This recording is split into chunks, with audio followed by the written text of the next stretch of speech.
Okay, so design thinking is a process through which you can create multiple innovations and across all categories, right? In my experience, it applies well to a technical problem, it applies well to a personal problem, to the world of, let's say, social good if you are trying to do something in that domain, or if you are trying to use design thinking in a factory setting, you can apply it. It does not require any special skills or any subject matter expertise. So, what I'm presenting on this slide is actually a framework, and my reference here is the Stanford Design School. It's called the Stanford D School. They have a five-stage design thinking, process chart. And so the idea over here is that you go through each of these stages, but it doesn't work in a linear fashion, right? So it's not that that's how you go from step 1, 2, 3, 4, 5, and you're done. Okay, you may have to be prepared to go back and forth. So I'll tell you what each and every stage means out here. Empathize simply means that you're putting yourself in the user's shoes. Literally speaking, I have two young boys at home, and sometimes they like to wear my shoes.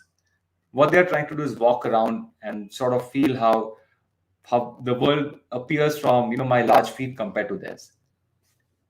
In Empathize, what we are trying to do is very similar to that, except we do this for the users.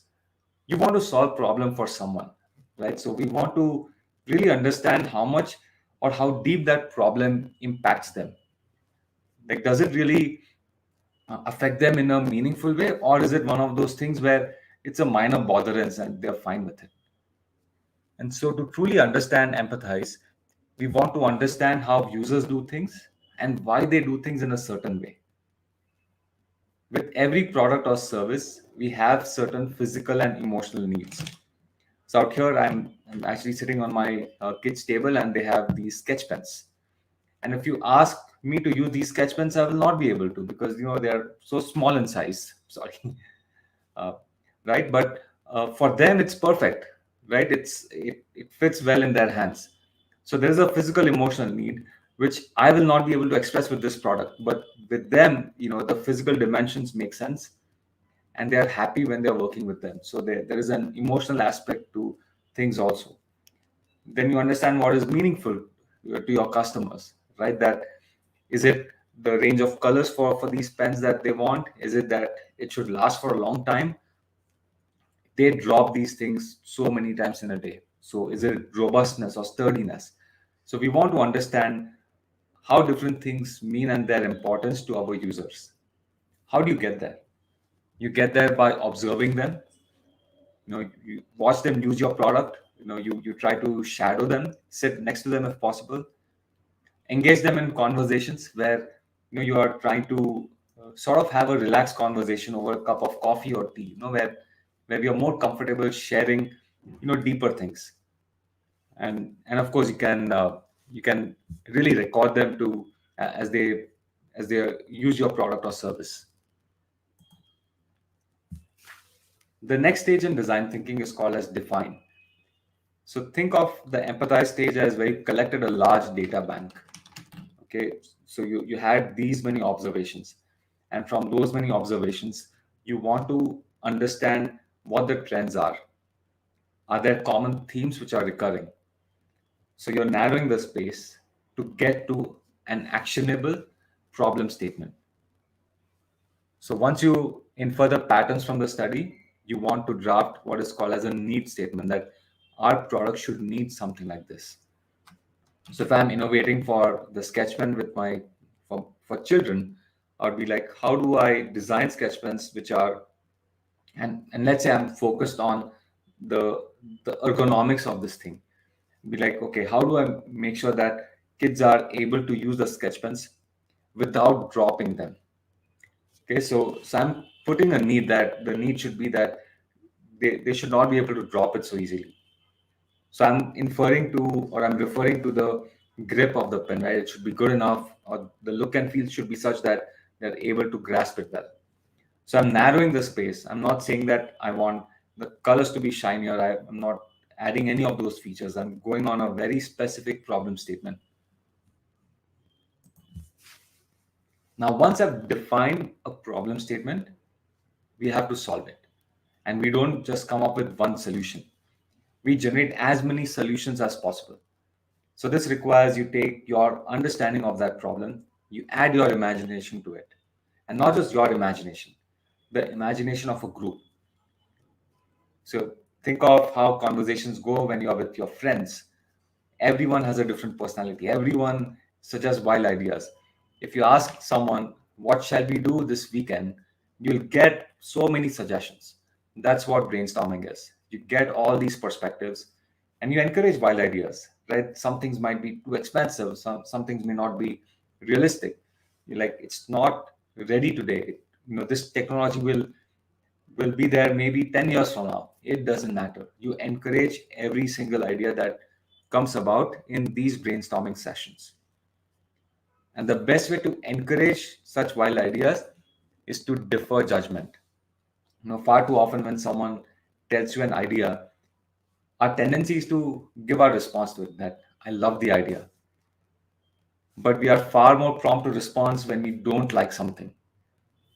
And we are expressing our judgment to them. We're like, okay, that won't work. It's not cool. And but you may be right.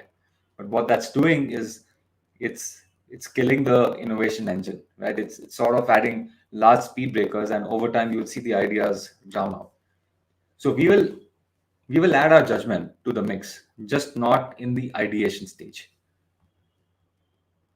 Okay, so let's recap the journey so far. In Empathize, you understood what the customer's problems were, what's meaningful to them. Then you move to the define stage, where you define the problem statement and on a very key specific need. Then in ideation, you generated as many solutions as possible. Now is the time that we filter our solutions down. We prototype. So we put into practice a bunch of ideas. From the bunch of ideas that we brainstorm, we pick one or at the most two paths for prototyping. Why should you prototype? Because once you start putting things in practice, you will ideate further.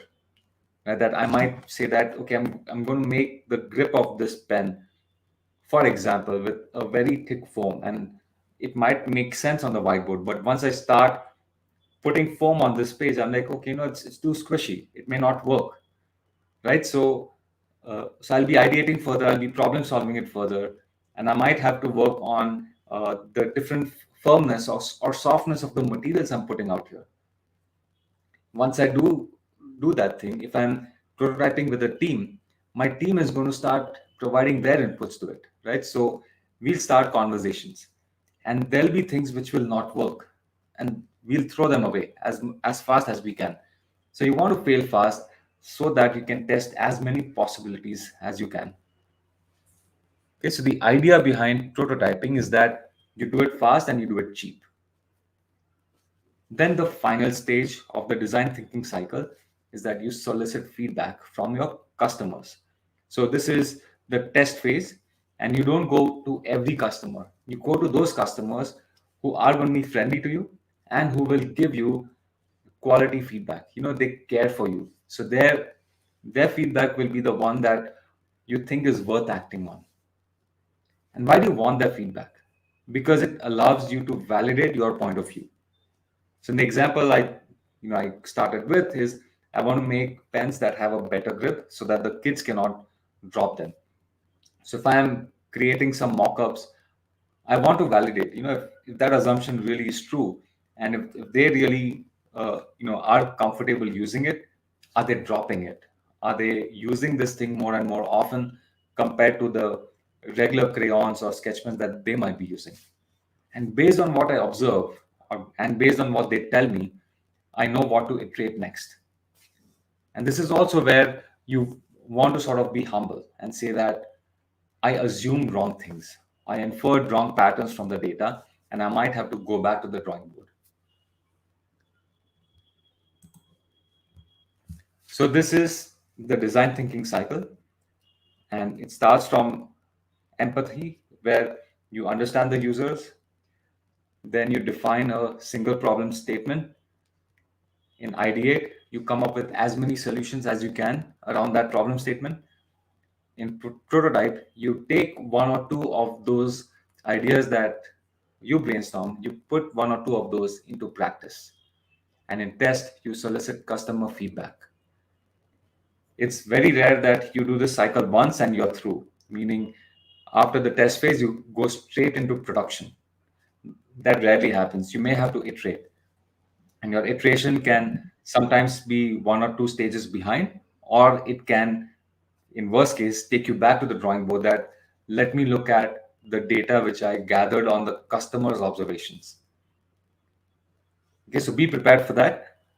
What I can tell you is that design thinking is sort of like a roller coaster ride, right? If it was just plain simple road, it won't be as much fun.